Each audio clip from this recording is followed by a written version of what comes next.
ತಾನು ಅದರಿಂದ ಬಿಡುಗಡೆ ಹೊಂದುವುದು ಹೇಗೆ ಎಂಬುದಾಗಿ ಆಲೋಚನೆ ಮಾಡುವಾಗ, ಮನುಷ್ಯರೆಲ್ಲರೂ ಲೋಕದಲ್ಲಿ ಪಾಪಿಗಳಾಗಿರುವಾಗ ಯಾರೂ ಸಹ ಅವನ ಸಹಾಯಕ್ಕೆ ಬರಕ್ಕೆ ಸಾಧ್ಯವಾಗಲಿಲ್ಲ. ಒಬ್ಬ ರಕ್ಷಕನು ಬೇಕಾಗಿತ್ತು. ಪಾಪವು ಕೊಡುವ ಸಂಬಳ ಮರಣ. ಮರಣ ಎಂಬುದಾಗಿ ಹೇಳಿದ್ರೆ ನರಕ. ನರಕದಲ್ಲಿ ಬೆಂಕಿ ಗಂಧಕಗಳು ಸದಾಕಾಲ ಉರಿಯುತ್ತಾ ಇರುವಂತ ಒಂದು ಸ್ಥಳ, ಯಾತನೆಯ ಸ್ಥಳ, ಮನುಷ್ಯನ ಪಾಪಕ್ಕೆ ಶಿಕ್ಷೆ ಕೊಡುವಂತ ಸ್ಥಳ. ಆದರೆ ಅದರಿಂದ ತಪ್ಪಿಸಿಕೊಳ್ಳುವುದಕ್ಕೆ ಅನೇಕ ಮಾರ್ಗಗಳನ್ನು ಮನುಷ್ಯನು ಕಂಡುಕೊಂಡರೂ ಸಹ ಅದು ಪ್ರಯೋಜನವಾಗಲಿಲ್ಲ. ದೇವರೇ ಅದಕ್ಕೆ ಒಂದು ಪರಿಹಾರವನ್ನು ಕೊಟ್ಟನು. ಮನುಷ್ಯನ ಪಾಪವು ಹೋಗಬೇಕಾದ್ರೆ ರಕ್ತಧಾರೆ ಆಗಬೇಕು. ನಿಷ್ಪಾಪಿ ಮನುಷ್ಯನೊಬ್ಬನು ಸಾಯಬೇಕು, ಪಾಪವಿಲ್ಲದವನೊಬ್ಬನು ಸಾಯಬೇಕು. ಮನುಷ್ಯರೊಳಗೆ ಹುಡುಕಿದಾಗ ಯಾರು ಸಹ ಸಿಕ್ಕದೇ ಇರುವಂತ ಸನ್ನಿವೇಶದಲ್ಲಿ ಸ್ವಂತ ತನ್ನ ಮಗನಾದಂಥ ದೇವರು ತನ್ನ ಮಗನಾದಂಥ ಯೇಸು ಕ್ರಿಸ್ತನನ್ನು ಈ ಲೋಕಕ್ಕೆ ಜನಿಸಿ ಮಾನವ ರೂಪದಲ್ಲಿ ಆತನನ್ನು ಕಳುಹಿಸಿಕೊಟ್ಟನು. ಯೇಸು ಎಂಬ ಹೆಸರಿನಲ್ಲಿ, ಯೇಸು ಅಂದ್ರೆ ತನ್ನ ಜನರನ್ನು ಅವರ ಪಾಪಗಳಿಂದ ಬಿಡಿಸಿ ಕಾಯುವನು ಎಂಬುದಾಗಿ. ಯೇಸು ಎಂಬ ಹೆಸರಿನಲ್ಲಿ ಹುಟ್ಟಿದಂತ ಆ ಮಗು, ಆ ಹುಟ್ಟಿದ ದಿನವನ್ನೇ ಪ್ರಪಂಚದಾದ್ಯಂತ ನಾವು ಕ್ರಿಸ್ಮಸ್ ಎಂಬುದಾಗಿ ಆಚರಣೆ ಮಾಡ್ತೇವೆ. ಇದು ಕ್ರಿಸ್ತ ಪೂರ್ವದ ಅಂತ್ಯದಲ್ಲಿ ಆಯಿತು, ಕ್ರಿಸ್ತ ಶಕದ ಆದಿಯಲ್ಲಿ ಆಯಿತು. ಕ್ರಿಸ್ತ ಪೂರ್ವಕ್ಕೂ ಕ್ರಿಸ್ತ ಶಕಕ್ಕೂ ಮಧ್ಯದಲ್ಲಿ ಜನಿಸಿದವನೇ ಕರ್ತನಾದ ಯೇಸು ಕ್ರಿಸ್ತನು. ಈತನು ಹುಟ್ಟಿದ್ದು ಯಾಕೆ ಎಂಬುದಾಗಿ ಹೇಳಿದ್ರೆ, ಪಾಪಿಗಳನ್ನು ರಕ್ಷಿಸಿ ನೀತಿವಂತರನ್ನಾಗಿ ಮಾಡುವುದಕ್ಕೆ. ಮೊದಲಿನ ಸ್ಥಿತಿ ಹೇಗೆ ಭೂಮಿ ಉಂಟಾದಾಗ ಪರಿಶುದ್ಧನಾದಂಥ ಮನುಷ್ಯನಿದ್ದನೋ ಅದೇ ಸ್ಥಿತಿಗೆ ನಡೆಸುವುದಕ್ಕೆ, ಪರಲೋಕದ ಭಾಗ್ಯಕ್ಕೆ ನಡೆಸುವುದಕ್ಕೆ ಯೇಸು ಕ್ರಿಸ್ತನ ಜನನವಾಯಿತು. ಹಾಗಾಗಿ ಆ ನಿರಾಶೆಯಲ್ಲಿದ್ದಂಥ ಮನುಷ್ಯನಿಗೆ, ಮಾರ್ಗವೇ ಕಾಣದಂಥ ಮನುಷ್ಯನಿಗೆ ಒಂದು ಮಾರ್ಗದ ಅವಶ್ಯಕತೆ ಇತ್ತು. ಅದು ಕರ್ತನಾದ ಯೇಸು ಕ್ರಿಸ್ತನೇ ಆ ಮಾರ್ಗವಾಗಿ ಬಂದನು. ಭೂಲೋಕದಲ್ಲಿ ಪಾಪಿಯಾಗಿರುವಂತ ಮನುಷ್ಯನು ಮರಣ ಹೊಂದಿದ ನಂತರ ಆತನ ಆತ್ಮವು ಪರಲೋಕದಲ್ಲಿ ಸಂತೋಷಕ್ಕೆ ಸೇರಬೇಕಾದ್ರೆ ಒಂದೇ ಒಂದು ಮಾರ್ಗ, ಅದು ಯೇಸು ಎಂಬಂತ ಹೆಸರಿನಲ್ಲಿ ಮಾತ್ರ. ಹಾಗಾಗಿ ಆತನು ಜನಿಸಿದ್ದು ಯಾಕೆ ಎಂಬುದಾಗಿ ಹೇಳಿದ್ರೆ, ಶಿಲುಬೆಯ ಮೇಲೆ ರಕ್ತ ಚೆಲ್ಲಿ ನನ್ನ ನಿನ್ನ ಪಾಪಗಳ ಪರಿಹಾರಾರ್ಥವಾಗಿ ಸಾಯುವುದಕ್ಕಾಗಿ. ನಾವು ನಮ್ಮ ಪಾಪ ಪರಿಹಾರಕ್ಕೋಸ್ಕರವಾಗಿ ಒಂದು ಕೋಳಿಯನ್ನೋ ಕುರಿಯನ್ನೋ ಬಲಿ ಕೊಡ್ತೇವೆ, ಆದರೆ ಅದ್ಯಾವುದು ಸಹ ನಮ್ಮ ಪಾಪಕ್ಕೆ ಈಡಾಗುವುದಿಲ್ಲ. ಮನುಷ್ಯನ ಪಾಪಕ್ಕೆ, ಪಾಪವಿಲ್ಲದಂತ ಪಾಪರಹಿತನಾದಂಥ ಒಬ್ಬ ಮನುಷ್ಯನು ಸಾಯಲೇಬೇಕು.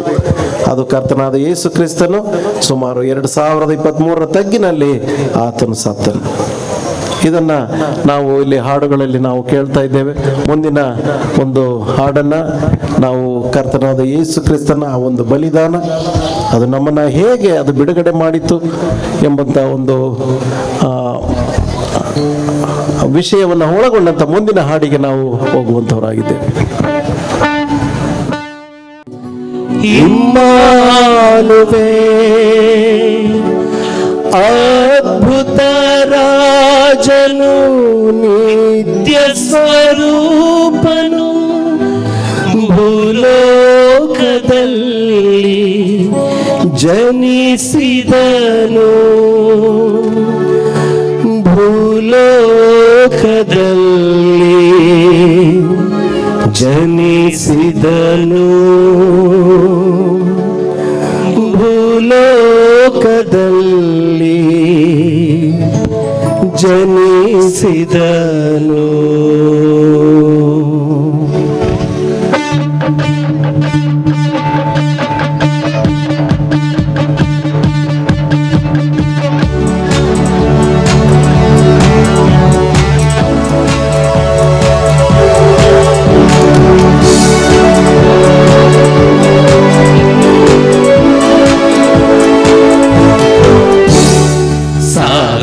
ವರುಷದ ಹಿಂದೊಂದು ದಿನ ಲೋಕದ ಅಧಿಪತಿಯ ಜನನ,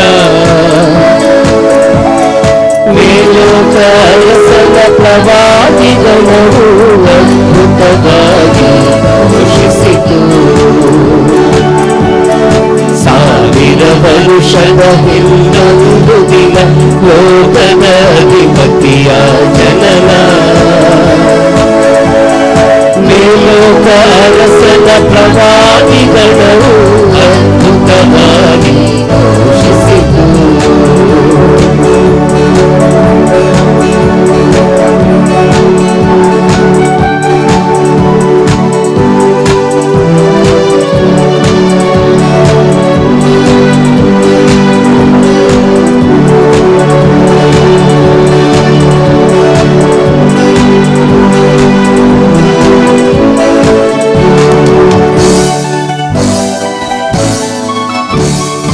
ಆದಿಯಲ್ಲಿ ವಾಕ್ಯನಾದವನು, ಆದಿಯಲ್ಲಿ ದೇವನಾದವನು, ಆದಿಯಲ್ಲಿ ವಾಕ್ಯನಾದವನು, ಆದಿಯಲ್ಲಿ ದೇವನಾದವನು, ಆದವನು ಬಡವರಿಗಾಗಿ ಜನಿಸಿದನು. ಆದವನು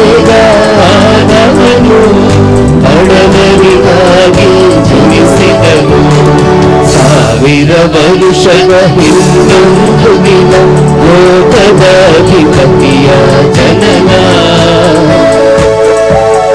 ಮೇಲೋಕ ಅರಸನ ಪ್ರವಾದಿಗಳು ಅದ್ಭುತವಾಗಿ ಘೋಷಿಸಿತು.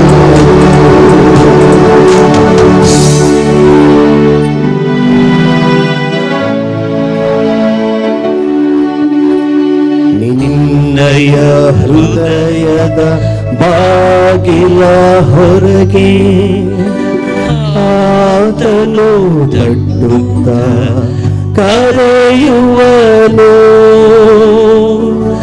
ಆ ದಿವ್ಯ ಧ್ವನಿಯನು ನೀನಿಂದು ಕೇಳಿ ಸ್ವೀಕರಿಸು ನಿನ್ನ ಹೃದಯದೋಳು, ಸ್ವೀಕರಿಸು ನಿನ್ನ ಹೃದಯದೋಳು, ಸ್ವೀಕರಿಸು ನಿನ್ನ ಹೃದಯದೋಳು. 1000 ವರುಷದ ಇನ್ನೊಂದು ದಿನ ಲೋಕದ ಅಧಿಪತಿಯ ಜನನ. ಮೇಲೋಕ ಅರಸನ ಪ್ರವಾದಿಗಳು ಅದ್ಭುತವಾಗಿ ಘೋಷಿಸಿತು.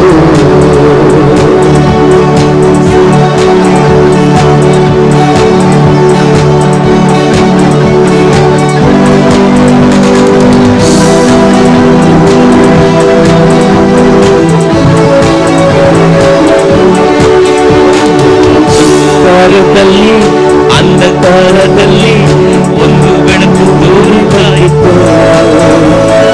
ಬೆತ್ಲೆಹೇಮಿನಲ್ಲಿ ಪಾಪ ಕತ್ತಲನ್ನು ಇಂದು ಸೂರ್ಯಕಾಂತಿ ಬಂದನು. ಒಂದು ಊರಿನಲ್ಲಿ ಅಂಧಕಾರದಲ್ಲಿ ಒಂದು ಬೆಳಕು ತೋರಲಾಯಿತು. ಬೆತ್ಲೆಹೇಮಿನಲ್ಲಿ ಪಾಪ ಕತ್ತಲಲ್ಲಿ ಇಂದು ಸೂರ್ಯಕಾಂತಿ ಹೋದನು.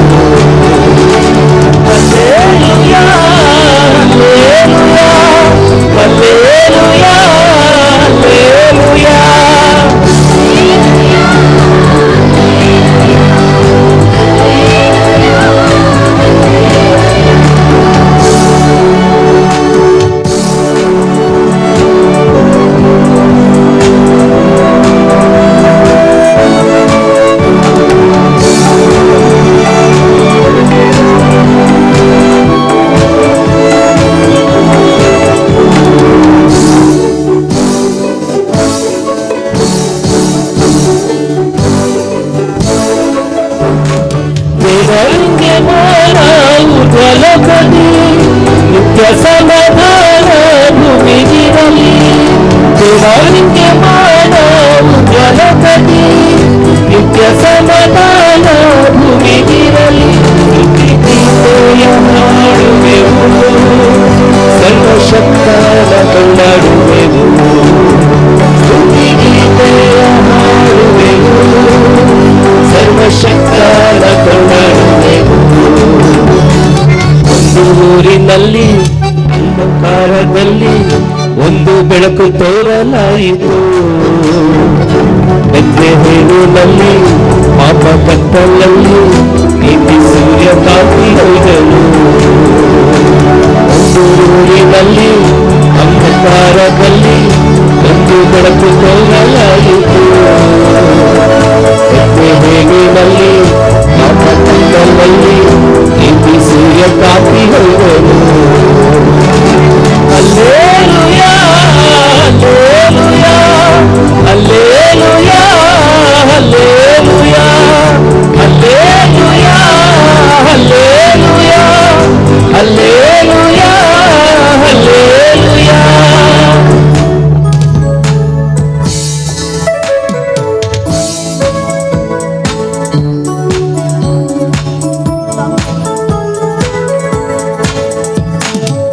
Long time ago,